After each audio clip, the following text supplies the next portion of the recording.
Hi guys. This isn't going to be one of my usual videos, but researching think tanks is heavy work, and I wanted to talk about two things that have cropped up this week in politics that are worth your attention. This might turn into a regular thing if you guys are into it, so let me know what you think.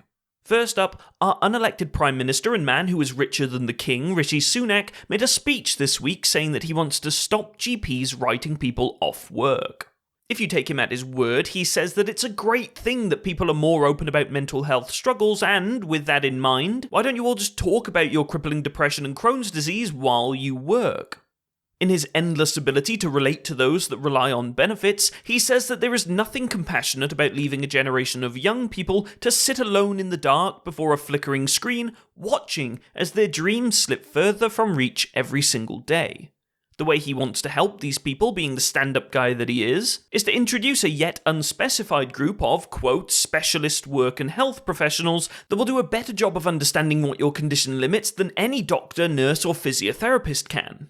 If I were to play Jesus advocate, I'd say that Rishi is a complete fucking knob that wants to remove the ability for healthcare professionals to care for the health of their patients, instead passing the decision of whether or not you can safely work a job to some cunt from the Department of Work and Pensions.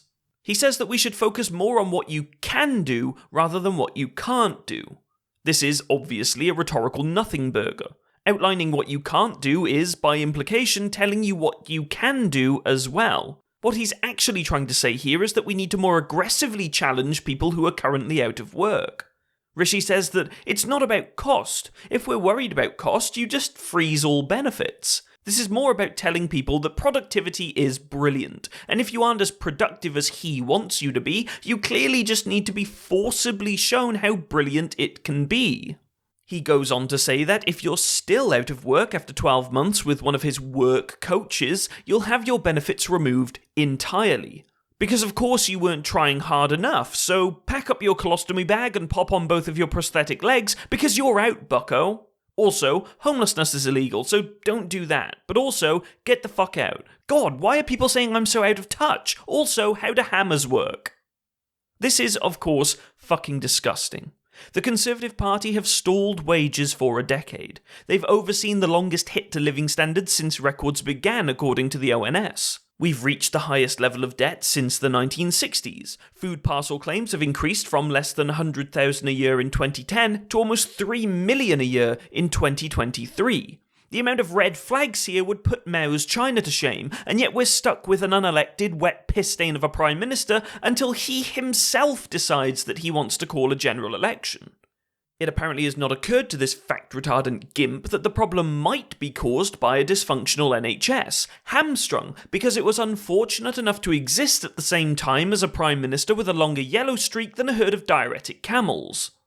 Of course, this announcement was opposed by the Labour Party, the Lib Dems, the Green Party, Sense, MenCap, the British Medical Association, pretty much anyone with a fucking brain, really, but I'm not sure what we should be expecting from a Prime Minister that cynically refers to his own disabled population as Sick Note Britain. Okay. Breathe.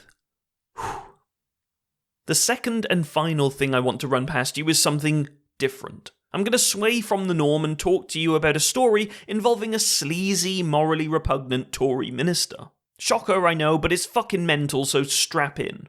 Also, this story is alleged, so don't fucking sue me or whatever. So there's this guy called Mark Menzies. Mark is the Conservative MP for Fylde and has been since 2010 after a career in retail. He was a high flyer, a prospect in the Conservative Party until 2014 when a 19-year-old Brazilian man named Rodrigo Santos said that he met Mark on a male escort site.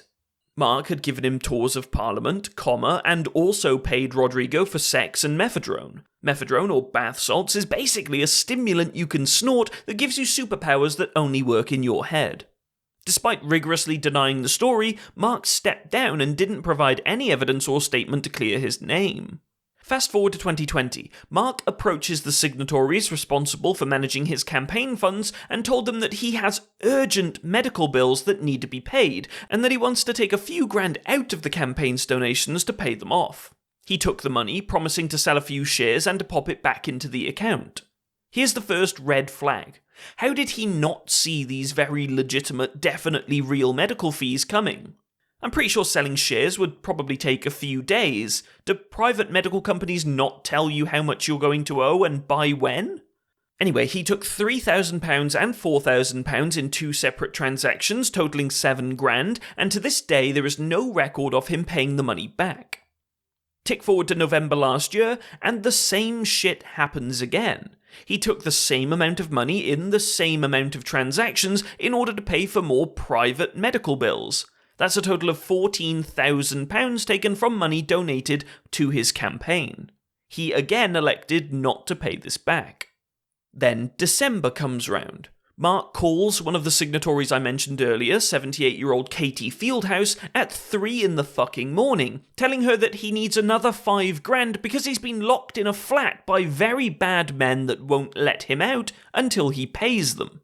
Katie responds with something along the lines of, "What the fuck are you on about, you meth-addled fucking cunt? I can't go to the bank at 3 in the morning to send money to your fucking druggo mates." Mark gets angry and replies telling her that if she can't take the money from the campaign funds, she needs to send the money to him from her savings. She rightly says something along the lines of, "I'm not sending you the money from my personal account, you absolutely delusional frog-faced gimp, but I'll let your office manager know in the morning that you're up Schitt's Creek sans paddle." She hangs up, the morning ticks over, and Mark's office manager cashes in her own personal ISA to pay for the, let's call it what it is, ransom. In that time, the ransom had also increased from £5,000 to £6,500 because apparently kidnappers get paid overtime. The money left his office manager's account, and she was later reimbursed with money from, you guessed it, the campaign funds. They are now in a deficit of £20,500 from money donated explicitly to be used on his campaign. But we're not done. Mark then supposedly meets with the two signatories that have featured thus far and tells them that, and you'll never guess what I'm going to say now, he needs to undertake another course of emergency private medical treatments, and that he needs about £35,000 to cover it. Both signatories finally told him to fuck off. Now, this is a pretty new story, and so the details might develop as we hear more, but while a few unidentified people close to Mark dispute some minor details, no one is yet to dispute the actual story in any meaningful way. So what did the Conservative Party do in response? Well, he lost the whip, which means that he's no longer a representative of the Conservative Party, and Grant Shapps was wheeled out to take a beating on the news rounds. He didn't really say much about all of the sex-addicted, thieving members of his own party. He was far more focused on Angela Rayner's tax affairs. And so, here we are. When you think they can't dig any deeper, more stories of corruption surface. You have a Prime Minister cutting back already bare-bones welfare services to the most needy in our country. Our government has orchestrated the complete failure of our healthcare and welfare services by cutting it rather than investing more into it, and now have the gall to point to its deepening fractures as somehow being caused by anything other than the government that is forcing them into it. The Mark Menzies story was reported to the Conservative Party almost 4 months ago, and yet they haven't taken a single action against him until the story went public. I'm sure you don't need me to tell you that this government is absolutely chock-a-block full of completely repugnant self-serving wankers, and it's about time they went. Guys, thank you for watching. Let me know how you feel about these stories down below, and leave a like if you want more of this kind of stuff from the channel. I will still be creating the videos you expect of me, but research takes time and I don't want to keep you guys waiting too long, so I think an almost weekly-ish shorter video could be fun. A huge thank you to my supporters on Patreon, without whom none of this would be possible. If you want to support, you can do so from just £1 a month. The link is in the description. Love you. Bye bye.